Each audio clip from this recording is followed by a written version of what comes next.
सच Sahib channel में आपका हार्दिक अभिनंदन और वंदन है। प्रिय जिज्ञासु मित्रों, आज हम इस वीडियो में जानेंगे अगले जन्म के बारे में।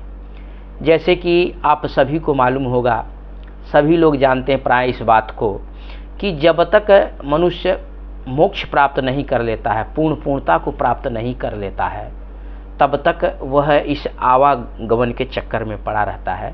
वह जो है कि जन्म मरण के चक्कर में पड़ा रहता है, जन्मता है, मरता है, फिर जन्मता है और मरता है। ये परम सत्य है। इसको जो कि ये परम सत्य है, इसको झुठलाया नहीं जा सकता है। बुद्ध ने भी इस बात को कहा है कि मनुष्य अगर अपने मन इंद्रियों को वशीभूत न करे, अगर पंचशील को अपने जीवन में धारण न करे, अष्टांगिक मार्ग को न अपनाए, तो फिर पुनर्जन्म जो है कि पुनर्जन्म वह लेगा और पुनर्जन्म की ओर जाएगा। इसलिए उन्होंने पंचशील को अपनाते हुए अष्टांगिक मार्ग को दिया ताकि निर्माण को प्राप्त करें, ताकि अगला जन्म लेना ना पड़े। बुद्ध ने भी महावीर ने भी इस सिद्धांत को समझाया। महावीर ने तो उसे बहुत कठोर व्रत के रूप में बांधा। उन्होंने कहा कि आत्मा को कठोर व्रत में तपाया जाए, अगर तपाओगे नहीं, इसे कठोर व्रत में बांधोगे नहीं, तो ये फिर पूर्ण जन्म में परिवर्तित होगा।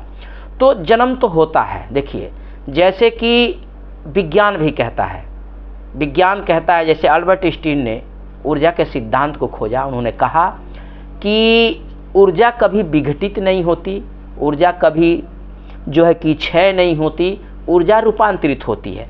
लेकिन यहाँ अल्बर्ट आइंस्टीन ने किस ऊर्जा की बात कही? हमारे ब्रह्मांड में अनेकों ऊर्जा हैं। सौर ऊर्जा है, चंद्र ऊर्जा है, विद्युत ऊर्जा है, गुरुत्वाकर्षण ऊर्जा है। लेकिन इन सब का एक निश्चित आयु है, एक निश्चित सीमा है। एक समय पर ये क्षय हो जाएंगे, इनका विनाश हो जाएगा। तो जब इनका विनाश हो जाएगा तो वहाँ उन्होंने किस ऊर्जा की बात कही है? तो जी हाँ, वो जो ऊर्जा की बात कहे हैं वह आत्मा की ऊर्जा है, आत्मा है। और यह आत्मा जो है, हमारी आत्मा, सभी जानते हैं कि आत्मा कभी मरती नहीं। हमारे हिंदू धर्मशास्त्रों में भी कहा गया है, गीता में भी कहा गया है कि जिस तरीके से मनुष्य जो है कि पुराने कपड़े को बदल देता है, उसी तरीके से हमारा जो है कि ये शरीर है, जो कि पुराना जब हो जाता है तो इसे बदलकर फिर नए शरीर को धारण कर लेती है। तो आत्मा जो है कभी मरती नहीं है, इसका क्षय नहीं होता, इसका कभी विनाश नहीं होता।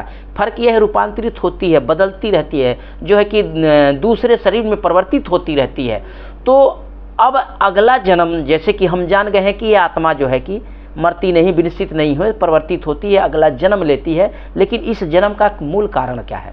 तो इसका मूल कारण जो है जिज्ञासुओं, आप लोगों को मालूम होगा कि हमारे शरीर के 7 शरीर हैं, लेकिन मूलतः 3 शरीर माने गए हैं। पहला शरीर जो स्थूल शरीर जिसको कहा गया है, जो हाड़ मांस से ये बना हुआ है, ये स्थूल शरीर है।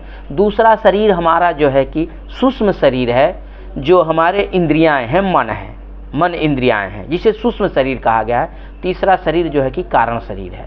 तो हमारे जो सूक्ष्म शरीर, हमारा अगला जन्म का मूल कारण जो हमारे सूक्ष्म शरीर के कर्म होते हैं, कर्म वासनाएं होती हैं, जो हमारे सूक्ष्म शरीर की कर्म वासनाएं होती हैं, यह कारण शरीर में हमें परिवर्तित करती हैं। और इस कारण शरीर के कारण मनुष्य को फिर अगला जन्म लेना पड़ता है।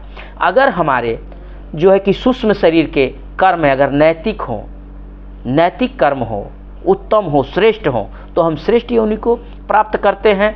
अगर हमारे सूक्ष्म शरीर के जो है कि कर्म जो हैं वासनाओं में से लिप्त होता हो, वासनाओं से भरा हो, तो हम जो है कि भोग योनियों में परिवर्तित होते हैं। तो मूल कारण, अगले जन्म का मूल कारण जो हमारे सूक्ष्म शरीर की काम वासनाएं हैं, ये परम सत्य है। मनुष्य अगर अपने काम वासनाओं पर विजय प्राप्त कर ले, अपने मन को अपने वशीभूत कर ले, तो निर्माण भी प्राप्त कर सकता है, मोक्ष प्राप्त कर सकता है, फिर अगले जन्म का कोई औचित्य नहीं है। और अगर नहीं कर पाता है तो जैसी उसकी जिज्ञासा होती है, जैसे उसके मन के हाव भाव होते हैं, जैसे उसके मन के विचार होते हैं, जैसे उसके सूक्ष्म शरीर की क्रियामान कर्म होते हैं, वैसा ही उसका अगला जन्म होता है। सत साहिब निरंकार।